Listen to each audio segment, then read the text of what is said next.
Un saludo a todos nuestros auditores. Nos encontramos para un capítulo más de nuestro programa Un Instante con las Sagradas Escrituras, transmitido a través de Radio Pinamar, aquí en la ciudad de La Serena.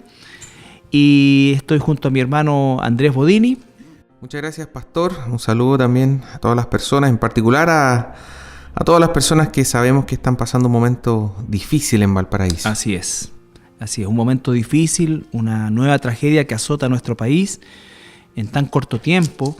Y bueno, también, al igual que todas las cosas que suceden en nuestro entorno, no queremos nosotros ser pájaros de mal agüero, pero nos damos cuenta que el ser humano, con toda la jactancia con la que suele presentarse, definitivamente se empequeñece o adquiere su tamaño real cuando se ve sobrepasado por estas cosas que, en el caso del incendio, bueno, es una situación provocada, ¿no es cierto? Pero en caso de los terremotos o tsunami o cualquier otro tipo de fenómeno de carácter climático, bueno, aparte de poder medirlo y quizás de alguna manera, ¿no es cierto?, estudiarlo, no puede predecirlo y menos aún controlarlo. Entonces es importante que nosotros también volquemos nuestra mirada a Dios y ver que hay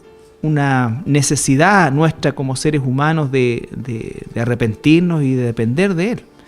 Porque sea de la manera que sea a través de una tragedia, sea a través de un aspecto, una muerte natural, una enfermedad, todos nosotros vamos a morirnos. Entonces, lo más importante es no tanto cómo es que nos vamos, sino que es a dónde vamos. Y eso es lo que tratamos de transmitir a través de las ondas de esta radio, el Evangelio de Mateo que estamos revisando, que viene de labios del Señor Jesucristo, que es el único ser humano perfecto, sin pecado, Dios hombre, quien murió y resucitó y nos promete que todos aquellos que entreguemos nuestra vida a Él, seremos también resucitados. Así es que, bueno, con esta pequeña introducción, haciendo alusión un poco a los eventos que han ocurrido en nuestro país en las últimas horas, comenzamos nuestro estudio de hoy, del capítulo 5, donde nos encontramos revisando las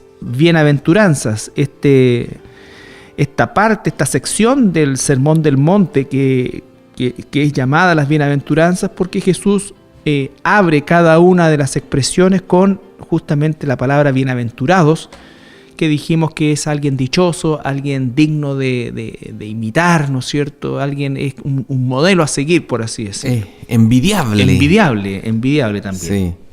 Y nos encontramos el día de hoy en ¿cuál sección, Andrés? En el versículo 8, Mateo capítulo 5, versículo 8, que dice: bienaventurados los de limpio corazón, porque ellos verán a Dios. Bienaventurados los de limpio corazón, porque ellos verán a Dios. Tremenda declaración. Tremendo privilegio también poder ver a Dios, sí. Como dice ahí.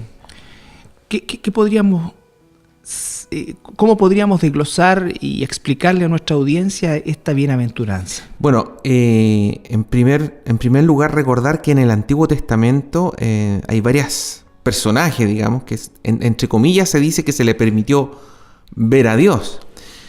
Uno de ellos fue Moisés. Sin embargo, queda bastante claro en el libro del Éxodo, capítulo 33, versículos 18 al 20. Ahí queda bastante claro que ellos veían el rostro de Dios, pero de manera, como dices tú, a veces es una teofanía, es decir, es como una representación de. Porque ahí dice: Él entonces dijo: te ruego que me muestres tu gloria. Y le respondió: yo haré pasar todo mi bien delante de tu rostro y proclamaré el nombre de Jehová delante de ti. Y tendré misericordia del que tendré misericordia y seré clemente para con el que seré clemente. Dijo más: no podrás ver mi rostro, porque no me verá hombre y vivirá. Claro. Bueno, ahí hace alusión justamente a un evento que ocurre en la vida de Moisés, quien es llamado también amigo de Dios, quien es llamado un hombre cercano a Dios. Y en la economía del Antiguo Testamento nosotros nos damos cuenta que la concepción de este ver a Dios era una situación prácticamente exclusivamente física, ¿no es cierto? Y obviamente el Antiguo Testamento está lleno de pasajes que nos habla acerca de representaciones o antropomorfismo en la relación de Dios con los hombres, porque Dios es espíritu y tal como le dice el mismo Señor a Moisés, cualquiera que pudiera ver su rostro, por así decirlo, ¿no es cierto?, no podría vivir.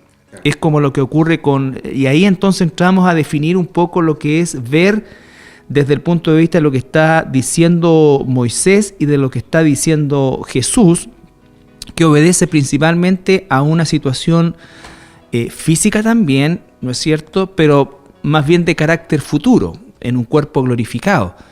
Me recuerda también el comienzo del llamado del ministerio de Isaías, cuando Isaías, que era considerado un hombre justo, quizás el más justo de su tiempo como profeta, él cuando tiene esta visión del trono de Dios, se da cuenta no solamente de la magnitud, por así decirlo, de la gloria de Dios, sino que también de su posición. O sea, ahí supo realmente quién era él. Y la expresión que dice, yo estoy muerto. Estoy muerto porque mis ojos han visto en un pueblo de labios impuros y una serie de cosas, han visto la majestad y estoy muerto. Entonces él, más que ver la gloria de Dios que la vio, la gloria de Dios, ¿no es cierto?, le hizo saber quién era él efectivamente. Entonces, eso aparece, por si acaso, en Isaías 6:1, parte diciendo: en el año que murió el rey Usías, vi yo al Señor sentado sobre un trono alto y sublime, y sus faldas llenaban el templo. Claro. Entonces, la situación de encontrarse en una experiencia tan traumática, ¿no es cierto?, que devela, vuelvo a insistir, más que la gloria de Dios, la condición de impureza del ser humano frente a la santidad de Dios. Y eso hace que Isaías, ¿no es cierto?, exprese esto: yo estoy muerto. Dice, sin embargo, un querubín del altar toma una brasa, dice, ¿no es cierto?, y toca los labios de Isaías, lo que nos dice, y ahí dice ese puro, ¿no es cierto?, y de alguna manera lo acondiciona para estar frente a la presencia de Dios. Por lo tanto, lo que está diciendo Jesús se está refiriendo también en la misma dirección. Hay algo que Dios tiene que hacer en nosotros para que nosotros podamos estar en su presencia. Porque un ser humano, en la condición natural en que se encuentra, no puede ver a Dios. Claro, o sea, esta promesa que está haciendo el Señor Jesucristo, ¿cierto?, que dice, bienaventurados los de limpio corazón, porque ellos verán a Dios, es en el futuro. Una vez que nosotros tengamos el cuerpo glorificado, ¿cierto?, ahí tendremos la capacidad de ver a Dios y no morir. ¿Ah? En el libro de Mateo, capítulo 18, versículo 10, Jesucristo dice: mirad que no menospreciéis a uno de estos pequeños, porque os digo que sus ángeles en los cielos ven siempre el rostro de mi Padre que está en los cielos. Es decir, aquí Jesucristo está hablando de los ángeles, ¿cierto?, que ven el rostro de Dios. O sea, ellos sí pueden verlo sin morir, por así decir. Y nosotros vamos a estar en una condición similar, digamos, una vez que tengamos el cuerpo glorificado. Exacto. Y acá la bienaventuranza habla justamente de la limpieza de corazón, situación que Isaías no experimentó, ¿no es cierto? Él no sintió limpieza de corazón, sino que se dio cuenta de la pobreza y de la pudrición de su corazón. Y eso le hizo exclamar que estaba muerto. Sin embargo, la promesa es para aquellos que de limpio corazón, y el único que puede limpiar nuestra mente, nuestro corazón, nuestro ser, es el Espíritu Santo. Entonces, bienaventurado de limpio corazón, porque ellos verán a Dios. Entonces es una promesa, ellos verán, ¿ya? Ellos verán. Por eso es que todas estas expresiones, digamos, de ver a Dios, de que alguien se me apareció Dios, se me apareció esto, son, la verdad que son tonterías. No puedo decir una palabra más fuerte por respeto a nuestros auditores, pero son francamente tonterías. ¿Ya? Hay cosas que son espantosas respecto a supuestas visiones y apariciones de Dios mismo. Entonces, no es así. La Biblia dice efectivamente que los del limpio corazón verán en un tiempo futuro, cuando ese limpio corazón sea también cubierto por un cuerpo glorificado, ¿no es cierto?, perfecto, sin pecado, ¿no es cierto?, completamente redimidos. Completamente redimidos. Así es que bueno, vamos a ir a la primera pausa musical y al regreso continuamos con las bienaventuranzas. Bueno, regresamos a nuestro programa y le dejo la palabra a mi hermano Andrés, que estaba comentando algo antes de la pausa. Sí, efectivamente. Aparte de que esto tiene la interpretación directa, digamos, que es ver literalmente a Dios, vamos a ver literalmente a Dios una vez que estemos en el cuerpo glorificado, también tiene algo que ver con nuestra vida hoy en día como hijos de Dios, como cristianos bíblicos, ¿cierto? Que se refiere a ver a Dios en el sentido de ver su huella, ver su marca, ver la voluntad un poco de Dios, que es algo que el mundo no lo va a ver, digamos. Uh-huh. El fruto, diríamos, del Espíritu que nos dice un poco Juan 14, el Evangelio de Juan 14, desde el 15, ¿no es cierto? Juan 14, 15, si me amáis, dice el Señor Jesús, guardad mis mandamientos, y yo os rogaré al Padre y os dará otro consolador para que esté con vosotros para siempre. El Espíritu de verdad, el cual el mundo no puede recibir porque dice que no le ve. Es decir, el mundo no va a distinguir la obra del Espíritu Santo a menos que Dios se la revele. ¿No es cierto? Nosotros fuimos sacados del mundo y Él nos reveló, ¿no es cierto? Su Espíritu Santo nos reveló quién es Dios, nos reveló el poder de su palabra, nos reveló, y nosotros vemos la obra de Dios en nuestra vida y en los que son hijos de Dios. Así como también vemos los eventos que suceden alrededor nuestro con los ojos de la palabra de Dios. Entonces, en cierta medida, o en gran medida, como quiera usted verlo, nosotros estamos viendo la mano, la obra de Dios, y estamos viendo el desarrollo en nuestros días de la profecía bíblica, de la Escritura, ¿no es cierto? Y obviamente eso también es parte de ver a Dios, pero vuelvo a insistir, ese ver a Dios en cada una de estas cosas, nosotros no podríamos nunca haberlo hecho si Él no nos lo revela. La revelación de Dios y la revelación es algo que por nuestra propia cuenta nunca jamás hubiésemos podido nosotros conocer. Y Dios nos revela a nosotros su palabra, nos revela su voluntad, nos revela su plan, nos revela lo que está sucediendo hoy día en tiempo real, ¿no es cierto?, con todos los terremotos, tsunamis, la política, el clima, en fin, todo lo que está sucediendo tiene una explicación bíblica, pero solamente tiene carácter de revelación para aquellos que han recibido el Espíritu Santo por la gracia de Dios, que han nacido de nuevo. Sí, en el caso del Antiguo Testamento también podemos encontrar, en el caso de la historia de José, en Génesis 45, versículos 4 al 8. Génesis 45, versículos 4 al 8, que dicen: Entonces dijo José a sus hermanos: Acercaos ahora a mí. Y ellos se acercaron. Y él le dijo: Yo soy José, vuestro hermano, el que vendisteis para Egipto. Ahora pues, no os entristezcáis, ni os pese de haberme vendido acá, porque para preservación de vida me envió Dios delante de vosotros. Pues ya ha habido 2 años de hambre en medio de la tierra, y aún quedan 5 años en los cuales ni habrá arada ni siega. Y Dios me envió delante de vosotros para preservaros posteridad sobre la tierra, y para daros vida por medio de gran liberación. Así pues, no me enviasteis acá a vosotros, sino Dios, que me ha puesto por padre de Faraón y por señor de toda su casa y por gobernador en toda la tierra de Egipto. Entonces, claro, aquí se ve un evento terrible de hambruna en toda esta zona de Mesopotamia, ¿cierto? Incluyendo Egipto.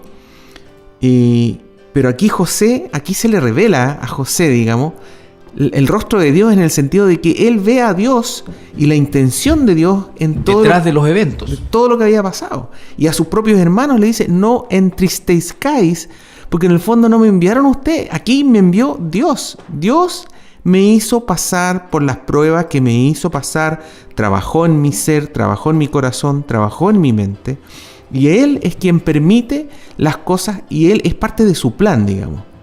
Así es, como muchas veces nosotros le explicamos a las personas, a nuestros hermanos, que si bien es cierto, la crucifixión del Señor Jesucristo fue por causa del pecado de su pueblo, ¿no es cierto?, donde estamos nosotros, la crucifixión y todo el proceso terrenal de Jesús obedecía a un plan previamente trazado. ¿No? Jesús no fue asesinado, Jesús entregó voluntariamente su vida por nosotros para volver a tomarla, dice. Entonces, nosotros podemos ver por el Espíritu Santo el plan de Dios en nuestra redención, en nuestra propia redención, así como José, ¿no es cierto?, después del tiempo logra discernir espiritualmente y ver la mano de Dios en cada una de las cosas que le sucedieron, por espantosas que fueron, y de hecho lo fueron, ¿no es cierto?, pero él ve finalmente el propósito de todo eso. Entonces, es muy importante este tema del ver a Dios relacionado con ver la obra del Espíritu Santo, porque obviamente el mundo ve los eventos, pero no ve a Dios detrás, adelante, ni durante los eventos. Sí, eso ocurre mucho en un tema que nosotros vimos antes, que tiene que ver con el tema de la ciencia y de la Biblia. La otra vez yo estaba conversando con un hermano sobre un cálculo que hizo un matemático sobre cuál es la probabilidad mínima, y sobre la cual, bajo esa probabilidad, ya es un evento que no va a ocurrir jamás, ¿ya? Y este matemático estimó eso en 10 elevado a 150, ¿ya? Y llegó a esa estimación, y quiero que tenga claro, porque es una estimación bien calculada, digamos, en términos de cuántos átomos hay en el universo observable, que es 10 elevado a 80. Eso lo multiplicó por la cantidad de segundos que tendría el universo si es que tuviese 14 billones de años. Y a su vez lo multiplicó por la cantidad de interacciones que podrían haber entre los átomos por segundo, ¿ya? El máximo de interacción, o sea, lo máximo de lo máximo de lo máximo. Y eso es 10 elevado a 150. Cualquier cosa cuya probabilidad sea inferior a 1 en 10 elevado a 150 es algo que nunca va a ocurrir. Y nosotros podemos hoy en día matemáticamente calcular cuál es la probabilidad de que se forme azarosamente una sola proteína que tenga 120 aminoácidos de forma azarosa, y es 10 elevado a 192. 10 elevado a 192, o sea, mucho más que 10 elevado a 150, por lo tanto es imposible que se forme una proteína. Y algunos han calculado que se forme una célula es 10 elevado a menos 10.000, o sea, una en 10 elevado a 10.000, o sea, y ahí es el tema de ver a Dios, es decir, exacto, si yo tengo esa evidencia que es matemática, ni siquiera uno puede decir que tiene una pizca de religiosidad, es absolutamente matemático, es cálculo de probabilidades. ¿Por qué la gente se declara atea? Siendo que está la evidencia. Cuando vemos el ADN, estamos viendo a Dios. Sí. La probabilidad de que el ADN se haya formado azarosamente, y que por lo demás cada vez hay más estudios que demuestran más y más complejo. ¿Por qué? ¿Por qué más la gente programación, sigue? Más exactitud, más planificación. Hace muy poco salió un trabajo, hace un par de semanas, que hicieron sobre la drosófila, la famosa mosca de la fruta. La drosófila melanogaster. Que han trabajado, la pobrecita, la han mutado, la han hecho, pero cuánta cosa. Y acaban de descubrir... Me acordé de la película La Mosca. Acaban de descubrir que la complejidad era, pero mucho, mucho, mucho más de lo que ellos habían pensado. Y estamos hablando de una especie con la cual han trabajado más de 100 años los investigadores. Y ellos tenían definido un cierto número de genes, pues descubrieron cientos de genes nuevos que no habían descubierto, encontraron características que nunca habían pensado que estaban ahí. ¿Te fijas tú? Entonces, si la ciencia por un lado está avanzando y me dice, ¿sabes qué? Lo que compone a la vida es mucho más complejo de lo que habíamos pensado. Que eso es algo que te hace pensar que aquí hay algo, que esto es algo sobrenatural. El que tú y yo veamos a Dios detrás de cada una de estas, de estos milagros, ¿no es cierto? Es una cosa sobrenatural, porque increíblemente la evidencia de la existencia de Dios, como dice, los cielos cuentan tu gloria, en fin, y las cosas invisibles de Dios, dice en Romanos, son absolutamente... hacen claramente visible quién es Dios. ¿Quién es Dios? Exactamente. Vemos a Dios a través de la perfección de la creación, y nosotros debiéramos ser una generación mucho más creyente de Dios por el solo hecho de tener la ventaja científica de la comprobación de todo lo que Dios ha hecho. Sin embargo, ocurre lo contrario. Entonces, esto nos habla, Andrés, de que es un fenómeno sobrenatural, y por eso es que dice que el Espíritu Santo es el único que nos convence de pecado, de nuestra falla, de justicia de Dios, ¿no es cierto?, y de juicio, que ningún ser humano va a ser que no haya sido llamado por el Espíritu Santo, no va a tener.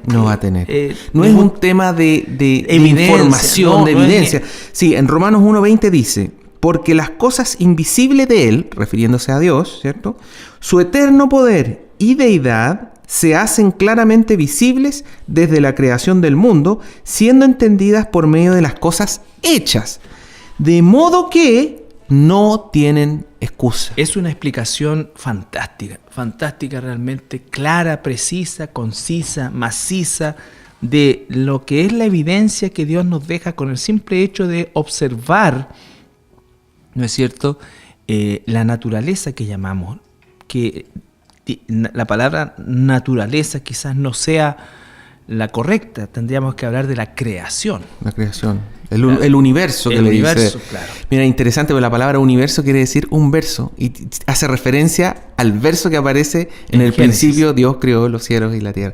O sea, el mismo término universo está llamando a la creación de Dios en la Biblia. Sí. Exacto. Pero como dice Romanos, no tenemos excusa. En realidad nadie tiene excusa para decir, no, yo no creo en Dios, esto apareció espontáneamente. Esto apareció por la casualidad. Porque por el solo hecho de verlo, ya tengo evidencia de aquellas cosas que son invisibles para mis ojos, digamos, como dice ahí, el poder de Dios, etc. Claro, para mis ojos son invisibles, no lo veo directamente, pero lo veo indirectamente a través de su creación. Sí, por eso es tan importante la bienaventuranza que hemos estado analizando, porque habla, ¿no es cierto?, de un requisito fundamental en todo este proceso que nosotros empezamos a vivir desde ya, ¿no es cierto?, una vez que hemos nacido de nuevo, porque habla de los de corazón puro. Y vuelvo al punto, quien limpia nuestro corazón es el Espíritu Santo.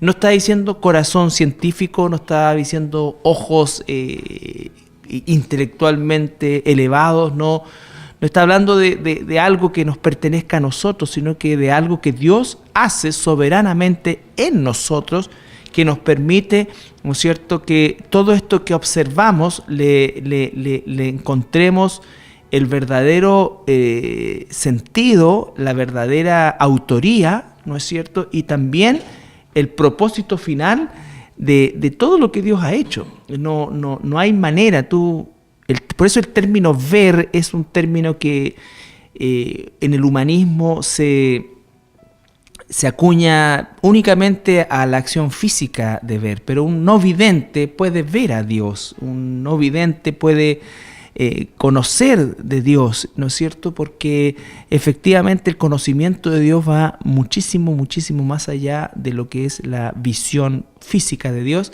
que aún así esta promesa tiene un carácter, ¿no es cierto?, futuro, y de que en un cuerpo glorificado nuestra relación con Dios va a ser también cara a cara. Sí, en el Antiguo Testamento también habla de esta condición futura. Dice en el Salmo 24, de los versículos 3 al 5, dice: ¿quién subirá al monte de Jehová? O sea, en tiempo futuro. ¿Y quién estará en su lugar santo? El limpio de manos y puro de corazón, el que no ha elevado su alma a cosas vanas, ni jurado con engaño. Él recibirá bendición de Jehová y justicia de Dios de salvación. Así es. Este monte santo que sería como el tabernáculo de Dios, nuestra promesa, nuestra esperanza en el reino eterno. Sí, entonces encontramos mucha información, tanto en el Antiguo como en el Nuevo Testamento, acerca de esta instancia de ver a Dios y ver la obra de Dios. Cuando dice el Salmo, ¿no es cierto?, que los cielos cuentan tu gloria, es que estamos nosotros mirando, digamos, el universo, el cielo, la creación, la perfección, desde lo microscópico hasta lo macroscópico, de los ordenamientos. Escuchaba un reportaje acerca de la posición del planeta, que es perfecta para que nosotros podamos tener vida, ¿no? Y la inclinación para poder tener las estaciones del año. Entonces, por eso vuelvo a insistir una y otra vez. La negación de la existencia de Dios es una obra también sobrenatural, desde el punto de vista de que hay un velo que está puesto ahí por Satanás, y que si no es Dios quien lo retira, nunca jamás la persona va a poder conocer a Dios ni ver a Dios. Vamos a ir a la siguiente pausa musical, y al regreso vamos a estar dándole una hermosa información acerca de Israel.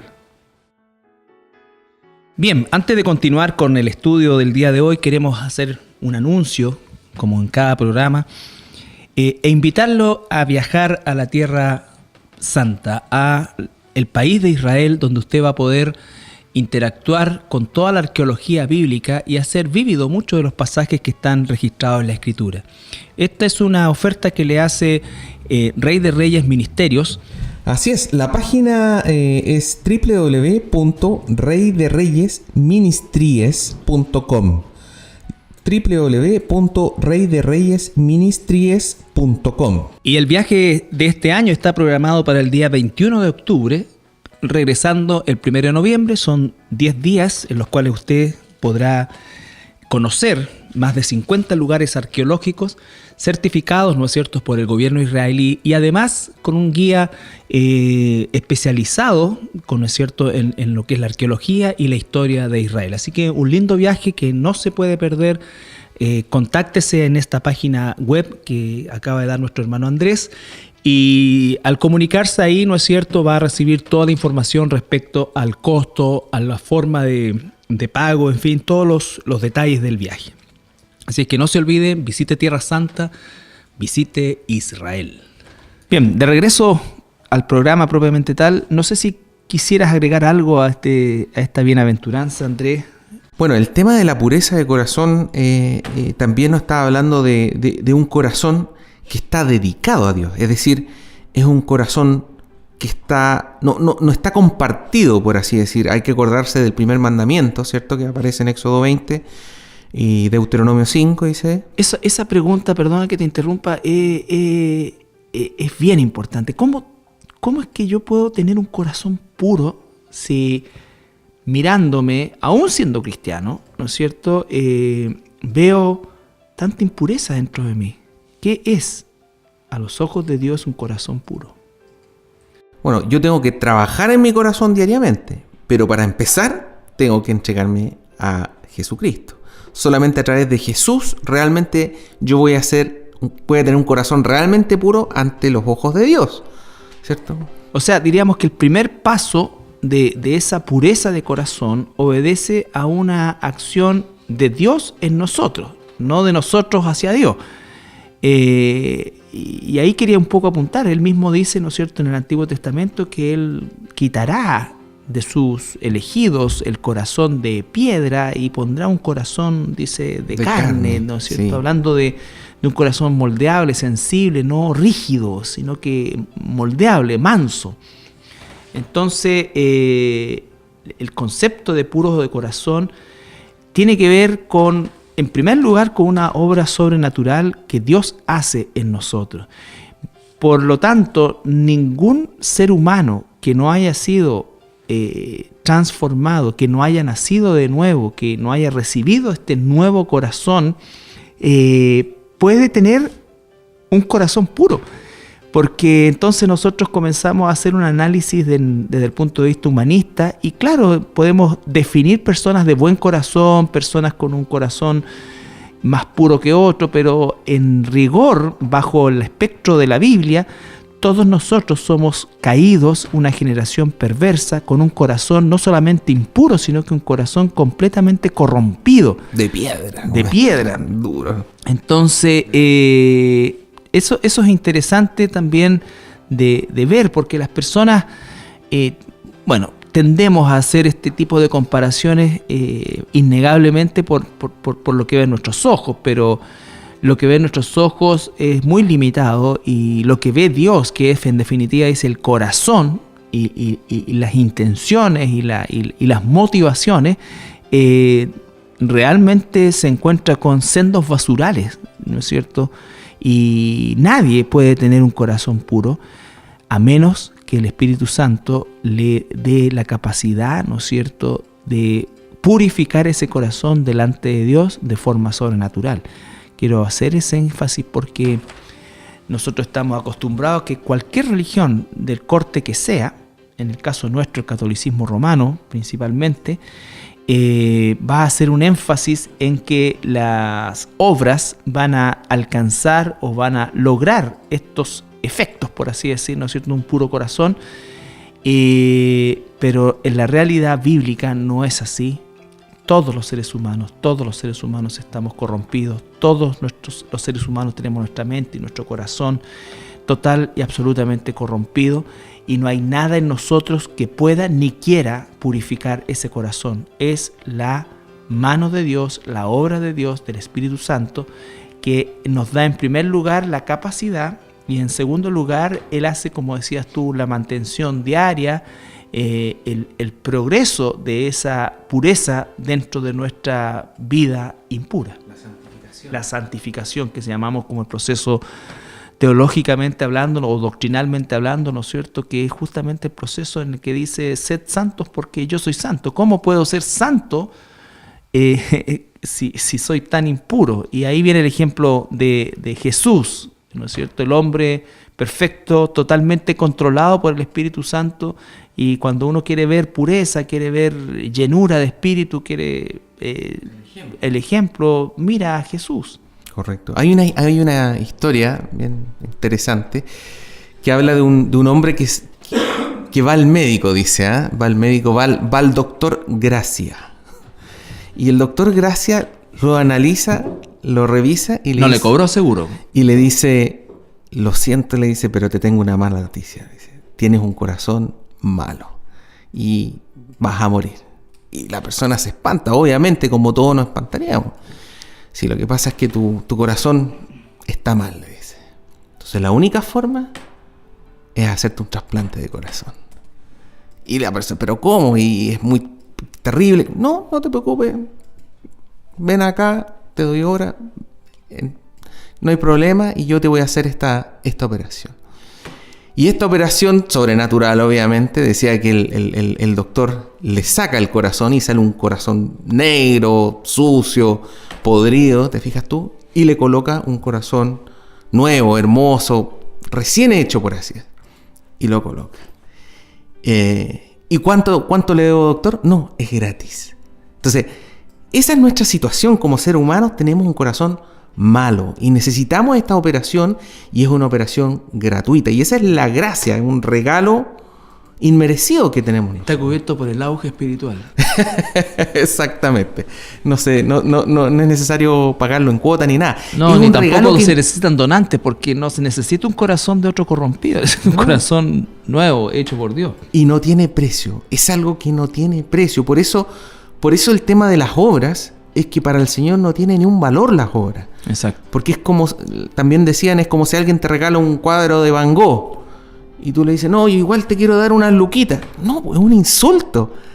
Es un insulto, es algo tan valioso tú no tienes con qué pagarme, dice el Señor. Entonces, no, agradécelo, recíbelo y ten misericordia, así como yo de ti, tú con otros. Sí.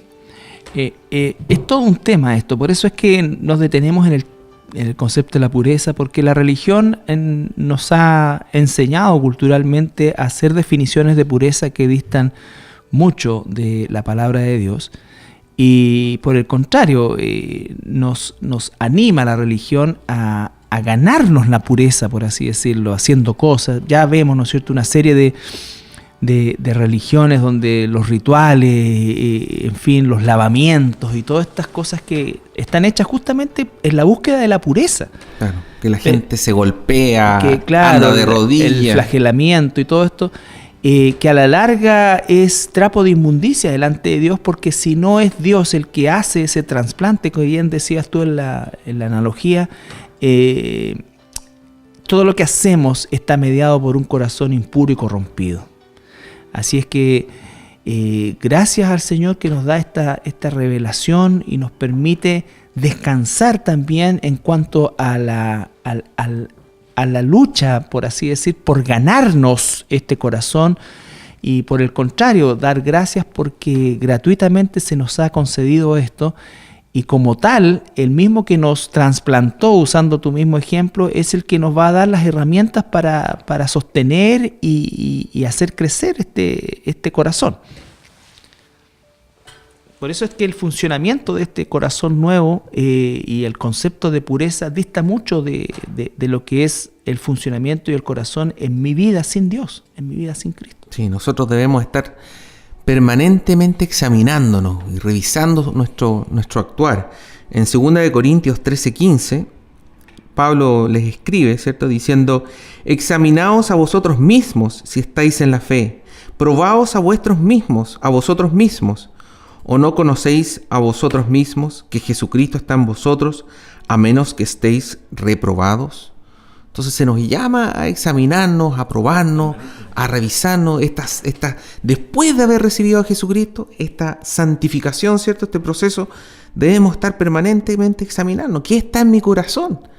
¿Qué es lo que hay en mi corazón? También dice Jesús que de lo que abunda en el corazón es lo que sale en la boca. ¿Qué es lo que sale de mi boca? Eso debo estar permanentemente examinándome. Bien, llegamos al final del capítulo de hoy. Alcanzamos a revisar una bienaventuranza, pero el propósito es que podamos compartirla lo más profundo que el tiempo nos permita. Y por supuesto también el deseo es que usted vaya teniendo un conocimiento de la Escritura y que este conocimiento le vaya conduciendo al Señor. Que usted sea una ovejita de Dios y que esté escuchando la voz de su pastor, el Señor Jesucristo, y vaya, ¿no es cierto?, encaminando sus pasos hacia el redil de Dios. Así es que queremos darle gracias por su sintonía. Y bueno, al despedirnos, nuestro hermano Andrés, como siempre, nos da algunos datos. Sí, le invitamos cordialmente a visitar nuestra página web en www.iglesiacristiana.cl.